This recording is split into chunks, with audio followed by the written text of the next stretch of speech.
Hello, मेरो नाम निकानर तमाङ हो। हाल म बेथेल दर्शन सङ्गतिको पास्टर हुँ। जो सानो सङ्गति छ त्यो चाहिँ देहरादुनमा छ। आज म तपाईँहरूको लागि परमेश्वरको वचन पढ्दैछु जो तपाईँहरूले पाउनुहुन्छ फिलिप्पीको पुस्तक 2 अध्याय 25, 26 र 27। इपाफ्रोडाइटस जो मेरा भाइ, सहकर्मी र सङ्गी सिपाही तथा तिमीहरूले पठाएको दूत र मलाई खाँचो पर्दा सेवा गर्ने हुन्, तिनलाई तिमीहरू कहाँ पठाउन आवश्यक ठानेको छु, किनकि तिनले तिमीहरू सबैका निम्ति अति तृष्णा गरिरहेका छन्। तिनी बिरामी भएको खबर तिमीहरूले थाहा पाएकोले तिनी व्याकुल भएका छन्। तिनी साँच्चै मरन्त बिरामी थिए, तर परमेश्वरले तिनीमाथि दया देखाउनु भयो। तिनी मात्र होइन, तर मलाई शोकमाथि शोक नथपियोस् भनेर म माथि पनि दया देखाउनु भयो। आज मेरो विषय छ, हामी कसरी सँगै मिलेर काम गर्न सक्छौँ। पावल अति नै विद्वान मानिस हुनुहुन्थ्यो, परमेश्वरको प्रेरित हुनुहुन्थ्यो। पढालेखा मात्र होइन, उहाँ एकदमै पवित्र जाति हिब्रू परिवारको हुनुहुन्थ्यो, बेन्जामिन कुलका हुनुहुन्थ्यो। अनि उहाँले धेरै पढाइ मात्र होइन, उहाँले धेरै कुराको अनुभव गर्नुभएको थियो। तर अहिले पनि तपाईँको लागि मैले पढेर सुनाइदिएँ र अरू भागहरूमा पनि हामी देख्छौँ कि कसरी पावल एक्लै काम गर्नु भएन, पावल सबैसँग मिलेर काम गर्नुभयो। हिजो अस्ति म रोमीको पत्र त्यसको 16 अध्याय पढ्दै थिएँ। अनि नेम आफ्टर नेम, एउटा नामको पछि अर्को नाम, अर्को नामको पछि अर्को नाम, तीमध्ये लगभग 6 जना त स्त्रीका नाम पावलले भन्नुहुन्छ, बाँकी मर्दहरू थिए। अनि तिनीहरू सबैले नै केही न केही काम गरेका थिए। अनि आज म तपाईँलाई के सिकाउन चाहिरहेको छु भनेदेखि, तपाईँ जति नै ठुलो परमेश्वरको दास हुनुभए तापनि, जति नै ठुलो तपाईँ पास्टर हुनुभए तापनि, जबसम्म तपाईँको सहकर्मी तपाईँसँग मिलेर काम गर्दैनन् र जबसम्म तपाईँले हरेकको भ्याल्यु, हरेकको मूल्यलाई बुझ्नुहुन्न, तबसम्म तपाईँ एउटा शक्तिशाली र एउटा इफेक्टिभ लिडर, प्रभावशाली लिडर तपाईँ बन्न सक्नुहुन्न। अनि आज म तपाईँलाई कति कुराहरू यहाँ भन्न चाहन्छु। हेलन केलर भन्ने व्यक्तिले भन्नुहुन्छ, remember team work begins by building trust and the only way to do that is to overcome our need for invulnerability. उहाँको भनाइ के छ भनेदेखि, हामी सबैले काम गर्ने हो भने हामीले एकाअर्कामाथि भरोसा गर्नुपर्छ। वी हेभ टु बिल्ड, मतलब हामी निर्माण गर्नुपर्छ, बनाउँदै जानुपर्छ। अनि हाम्रो कमजोरीलाई मानेर हामीले अरूको शक्तिलाई आफूसँग जोड्नुपर्छ। त्यति मात्र होइन, मदर तेरेसाले भनेको मलाई साह्रो मनपर्छ। उहाँले भन्नुहुन्छ, none of us including me ever do great things, but we can do all small things with great love and we can do something wonderful। भनेको मतलब मदर तेरेसा जस्तो सन्तले के भन्नुहुन्छ, मैले पनि सबै कुरो गर्न सक्दिनँ, गरेको छुइनँ, तर मैले सानो कुरो गर्छु अनि तपाईँले सानो कुरो गर्नुहुन्छ, मैले सानो कुरो गर्छु। अनि हामी यस प्रकारले सानो सानो कुरा गरेपछि हामी परमेश्वरको लागि समथिङ वन्डरफुल गर्न सक्छौँ, केही राम्रो असल काम हामी गर्न सक्छौँ। डेल कार्नेगीले भनेको कुरा मलाई मनपर्छ, त्यो म तपाईँलाई बताउन चाहन्छु। Coming together is a beginning, keeping together is progress, working together is success. मलाई साह्रो मन पर्यो कुरो। उहाँको भनाइको मतलब के भनेदेखि, एकसाथ आउनु सुरुवात हो, एकसाथ रहनु प्रगति हो, एकसाथ काम गर्नु सफल हो। बुझ्नुभयो त? हामी भेला हुन्छौँ, हामी रहन्छौँ, केही प्रगति त्यहाँ हुन्छ। तर यदि हामी सबै मिलेर काम गर्न सक्यो भनेदेखि हामीहरू धेरै नै सफल हुन सक्छौँ। तपाईँ आफै सोच्नुहोस् न, यो तपाईँ पास्टर हुनुहुन्छ भनेदेखि, या संस्थाको कुनै ठुला व्यक्ति हुनुहुन्छ भनेदेखि, या कोही पनि व्यक्ति हुनुहुन्छ भनेदेखि, even if you're A student, तपाईँको जीवनमा कतिजना मानिसहरूले भाग लिएका छन्। तपाईँको शिक्षक, तपाईँको स्कुलमा काम गर्ने पियोन, तपाईँको स्कुलको रखवाला चौकीदार, प्रिन्सिपल, तपाईँको आमा बुवा, तपाईँको चर्चको भाइ बहिनीहरू, तपाईँका साथीहरू यिनीहरू साराले तपाईँको जीवनमा कन्ट्रिब्युट गरेका छन्, उनीहरूले दान दिएका छन्, अनुदान गरेका छन्। र आज तपाईँ जो हुनुहुन्छ त्यो किनभनेदेखि कसैले मिलेर तपाईँहरूको लागि केही न केही गरेका छन्। धेरैले मलाई भन्छ, पास्टरज्यू तपाईँको जीवनमा तपाईँले धेरै काम गर्नुभयो। पहिलो भन्न चाहन्छु, मैले धेरै काम गरेको छुइनँ, तर जति काम मैले गर्न सकेँ त्यो चाहिँ मैले सारा भाइ बहिनीहरूसित मिलेर गरेको हुँ। उनीहरूलाई मैले बोलाएर एक ठाउँ राखेर पनि होइन, उनीहरूलाई मैले यो तिमीले गर है भनेर पनि होइन, तर मैले उनीहरूलाई सधैँ के भन्थेँ भने अनि भन्छु भने, let us do this together, we can achieve something great together. अनि यो टुगेदर भन्ने शब्दलाई चाहिँ हामीले धेरै बुझ्न जरुरी छ। तर त्यही रोमीको 16 अध्यायमा हामीहरूलाई चेतावनी पनि पावलले दिनुभएको छ कि फुड ल्याउने मानिसहरू, यानि ती मानिसहरू जसले चाहिँ आफ्नो जीवनमा खालि पेटको बारेमा मात्र सोच्छन्, ती व्यक्तिहरूदेखि हामी होसियार हुनुपर्छ।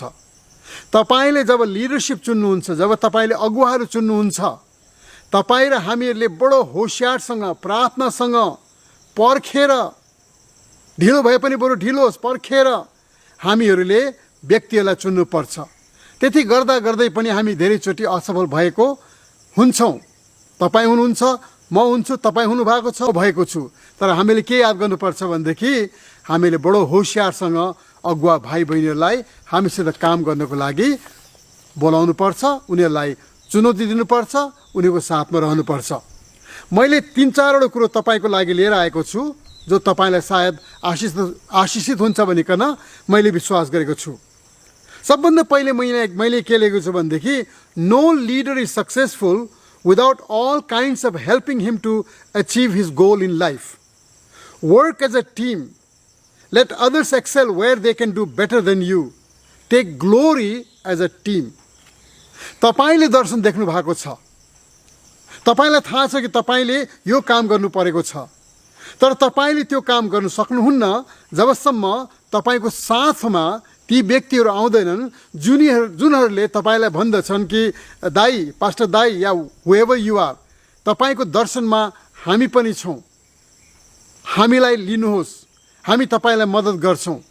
अनि सधैँ नै हामीहरूले त्यस प्रकारले काम गर्यो भनेदेखि हामीहरूले धेरै काम अगाडि गर्न सक्छौँ। Take glory as a team. मलाई साह्रो मनपर्छ यो कुरो। मैले गरेँ भनेर मात्र होइन, तर हामीले गऱ्यौँ। म तपाईँलाई भन्न चाहन्छु,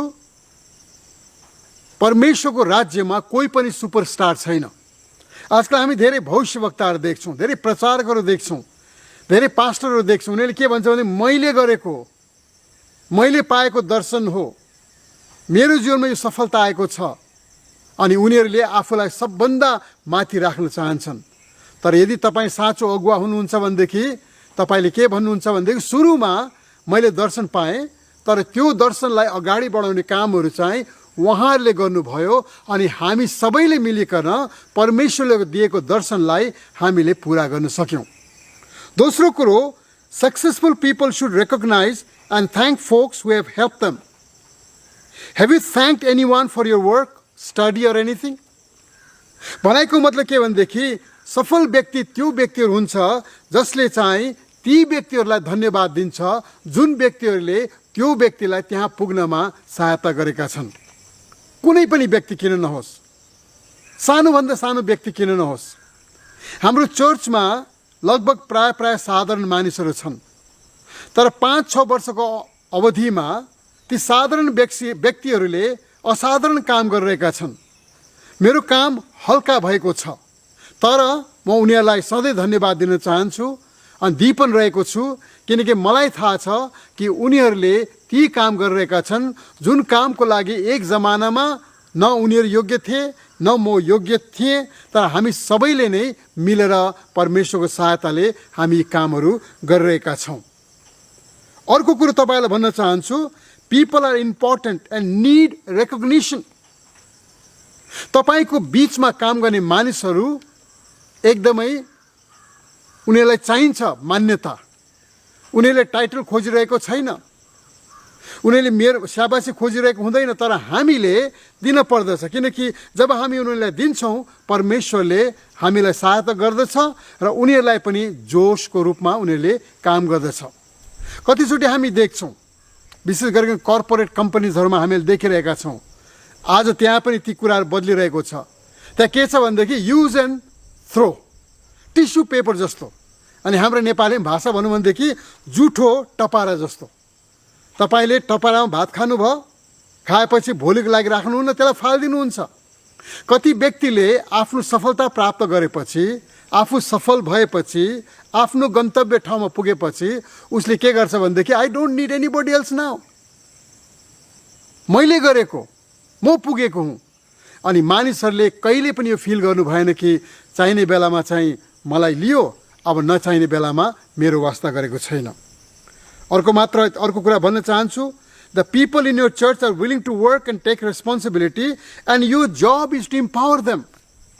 अस्तिको हप्ता पनि मैले इम्पावरमेन्टको बारेमा, सशक्तिकरणको बारेमा मैले तपाईँलाई केही कुराहरू बताएको थिएँ। तपाईँले यदि बाइबल वचन सुन्नुभयो मेरो भनेदेखि त्यहाँ तपाईँले थाहा पाउनुहुन्छ। इम्पावरमेन्ट भनेको मतलब के हो? यसको साधारण हिसाबले के भनेदेखि पहिला सबै कुरो तपाईँले उनीहरूको लागि गरिदिनुहुन्छ, त्यसको बादमा उनीहरूको साथमा गर्नुहुन्छ, त्यसको बादमा उनीहरूले गर्छन् तपाईँले हेर्नुहुन्छ, त्यसको बादमा उनीहरूले नै गर्छन् अनि तपाईँ चाहिँ आरामसँग बसिकन परमेश्वरलाई धन्यवाद दिनुहुन्छ। That is empowerment. भनाइको मतलब बुझ्नु होला है। सबभन्दा पहिले के गर्छौँ हामी? सबै कुरो एउटा विश्वासी भाइको लागि गर्छौँ, बहिनीको लागि गर्छौँ। त्यसको बादमा उनीहरू हाम्रो साथमा हामीसित काम गर्छन्। त्यसको बादमा हामी उनीहरूलाई सानो सानो जिम्मेवारी दिन्छौँ र भन्छौँ भाइ यो काम गर्नुहोस् भनिकन। त्यसको बादमा हामी उनीहरूलाई पुरै जिम्मेवारी दिन्छौँ र हामी चाहिँ आरामसँग परमेश्वरको स्तुति गर्दै हामी पछाडि बस्छौँ। तपाईँहरूलाई म भन्न चाहन्छु, तपाईँले याद गर्नुहोस् कि तपाईँले आफ्नो विश्वासीलाई, आफ्नो मण्डलीका भाइ बहिनीहरूलाई इम्पावर गर्नुपर्छ, उनीहरूलाई ताकत दिनुपर्छ। अब मलाई कतिजना मान्छेले मलाई के भन्छ भनेदेखि कहाँ पास्टर बाबु ताकत दियो भनेदेखि त औँला दिँदाखेरि हातै निलिहाल्छ नि त। निलोस् न त, के भयो त? तर you take those chances, find out who they are, see who they are, see where they are good at and give them that empowerment. त्यो शक्ति दिनुहोस्, उनीहरूलाई ताकतिलो बनाउनुहोस् अनि तपाईँको सेवकाइमा परमेश्वरको धेरै आशिष आउँदछ। म तपाईँलाई के भन्न चाहन्छु भनेदेखि हामी सबैले, यहाँ मैले लेखेको छु, learn to appreciate each other, learn from each other and learn to be corrected by each other, work with each other and bear with each other. Remember, your goal as a group is to bring glory to God and bring message of salvation to all and strengthen each other. भनाइको मतलब एकअर्कालाई कदर गर्न सिकौँ, एकअर्काबाट सिकौँ, एकअर्काबाट सुधारित पनि हुन सिकौँ, एकअर्कासँग मिलेर काम गर्न सिकौँ, एकअर्कालाई सहन सिकौँ। हाम्रो मण्डलीको उद्देश्य के भनेदेखि परमेश्वरको महिमा गर्नुपर्छ, सुसमाचार सुनाउनुपर्छ अनि एकअर्कालाई बलियो पार्नुपर्छ। तपाईँले प्रेरितको किताब, प्रेरितको होइन लेटर्सलाई देख्नुभयो, पौलका चिठीहरूलाई तपाईँले देख्नुभयो भने, धेरैचोटि पढ्नुभयो भने धेरैचोटि याद गर्नुभएको छ, एउटाले अर्कोलाई helping each other, being with each other, forgiving each other, bearing with each other, loving each other. भनाइको मतलब कसैले मेरो लागि सबै कुरो गर्ने होइन, म उसको लागि गर्छु अनि उसले मलाई गर्छ। हाम्रो बडी, हाम्रो शरीर पनि त्यस्तै होइन त? कुनै पनि शरीरको भागले एउटाले अर्कोलाई गरिरहेको हुन्छ। कुनै पनि शरीरको एउटा भाग आफै जिएको हुँदैन, आफै सर्भाइभ गरेको हुँदैन, आफै जिउन चाहँदैन, जिउन सक्दैन पनि। त्यसै कारण त परमेश्वरले भन्नुभएन भएन कि मण्डली चाहिँ परमेश्वरको देह हो, परमेश्वरको शरीर हो। अनि यसको बारेमा सोच्दा हुँदै मेरो दिमागमा एउटा कुरा आयो, तपाईँलाई बताउन चाहन्छु। Think of God as a painter. परमेश्वरलाई एउटा चित्रकारको रूपमा तपाईँले कल्पना गर्नुहोस् अनि तपाईँ चाहिँ एउटा रङ। सुन्नुहोस् है, परमेश्वर चित्रकार, तपाईँ एउटा रङ। तपाईँ कालो, तपाईँ सेतो, तपाईँ गुलाबी, तपाईँ रातो, तपाईँ हरियो, whatever may be your shade, you are one of the colours. परमेश्वरले एउटा सुन्दर चित्र बनाउन लाग्नु भएको छ त्यो चित्रमा कति हरियो चाहिन्छ, कति रातो चाहिन्छ, कति गुलाबी चाहिन्छ, कति निलो चाहिन्छ, यो परमेश्वरले निर्धारित गर्नुहुन्छ। परमेश्वरले निर्धारित गर्नुहुन्छ कि कुन बेला कुन कलर चाहिएको छ, रङ चाहिएको छ, कति रङ चाहिएको छ, कुन ठाउँमा रङ चाहिएको छ। अनि यस प्रकारले परमेश्वरले नै चित्र बनाउनुहुन्छ अनि अन्तमा एउटा सुन्दर पेन्टिङको रूपमा मण्डली अगाडि बढ्दै जान्छ। रातोले भने होइन, म त रातो, मलाई त ठुलो राखिदिनुहोस् त्यहाँ ठाउँ। त्यति मात्र होइन, मलाई त बाक्लो राखिदिनुहोस् त्यो ठाउँ। त्यति मात्र होइन, त्यो तल म बस्न चाहदिनँ, म त रातो, म त माथि बस्छु भन्यो भने के हुन्छ? त्यो पेन्टिङ कहिले पनि सुन्दर पेन्टिङ हुँदैन। So church of God, the family of God is a very big canvas. God is the painter. तपाईँलाई मलाई उहाँले पेन्ट गर्न लाग्नु भएको छ।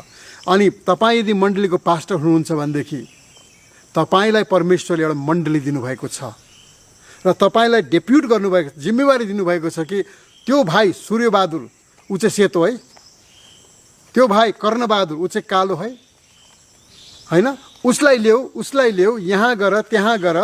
किनकि चित्रकारको उद्देश्य के हो? सुन्दर चित्र कोर्नु हो। हाम्रो उद्देश्य के हो? परमेश्वरले हामीलाई जुन बेला जुन ठाउँमा राख्नुहुन्छ हामी त्यो ठाउँमा बस्नु हो। म तपाईँलाई अन्तमा एउटा कुरो भनेर सिध्याउन चाहन्छु कि यति सालको सेवकाईमा परमेश्वरले मलाई सहायता गर्नुभयो। तपाईँहरूमध्ये सायद कतिजना हुनुहुन्छ होला कि आज तपाईँ त्यो ठाउँमा हुनुहुन्छ जुन ठाउँमा तपाईँले कल्पना गर्नुभएको थिएन। म आज जुन ठाउँमा छु म कल्पना गर्न सक्दिनँ, तर मेरो लागि, मलाई यो ठाउँमा पुर्याउनको लागि कति मानिसहरूले, स्त्रीहरूले, पुरुषहरूले, देश विदेशकाहरूले, गाउँकाले, सहरकाले, बच्चाहरूले, बुढापाकाहरूले यो ठाउँमा पुग्नको लागि सहायता गरेका छन्। अनि तपाईँ र हाम्रो जिम्मेवारी पनि के हुनुपर्छ भनेदेखि I really want to be an effective leader by working together with them. म सँगै मिलेर काम गर्न चाहन्छु, म सँगै रहन चाहन्छु, म सँगै प्रशंसा गर्न चाहन्छु। सारा महिमा परमेश्वरलाई दिने हो र सारा श्रेय हामी एकअर्कालाई बाँड्छौँ। किनकि हामीहरूमध्ये कोही पनि ठुलो छैन, कोही पनि सानो छैन।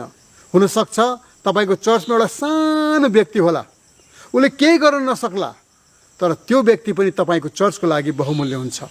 कल्पना गर्नुहोस् न, एउटा चित्रकारले भयङ्कर राम्रो पेन्ट गर्नुभयो, तर उसलाई सानो कालो थोपा चाहिएको छ।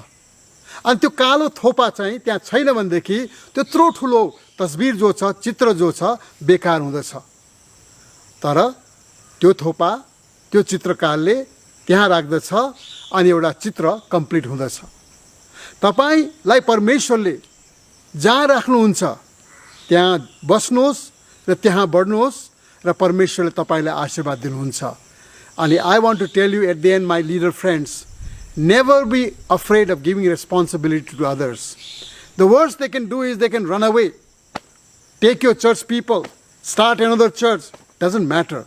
तपाईँको तर्फबाट जुन तपाईँले काम गर्नुभयो त्यो काम जरुरी छ, तपाईँले गर्नुपर्छ। त्यो जोखिम पनि, त्यो रिस्क पनि तपाईँले लिनुपर्छ। I am so happy that all the people that I worked with or who came into my life, some of them left. Some of them were against me. They shouted and yelled at me and left. But I want to thank God over all these periods of time. They have done wonderful work for the kingdom of God. अनि तिनीहरूमध्ये कतिजना फर्केर आएर मलाई भनेको छन्, uncle या दाजु, तपाईँले हामीलाई त्यो जग्गामा, त्यो ठाउँमा सहनुभयो। हामी तपाईँदेखि रिसाएर पनि गयौँ, तर म तपाईँलाई धन्यवाद चढाउन चाहन्छु कि तपाईँको कारणले हामीले प्रभुलाई पायौँ, प्रभुमा बढ्यौँ र तपाईँले हामीलाई धेरै कुरो सिकाउनु भयो।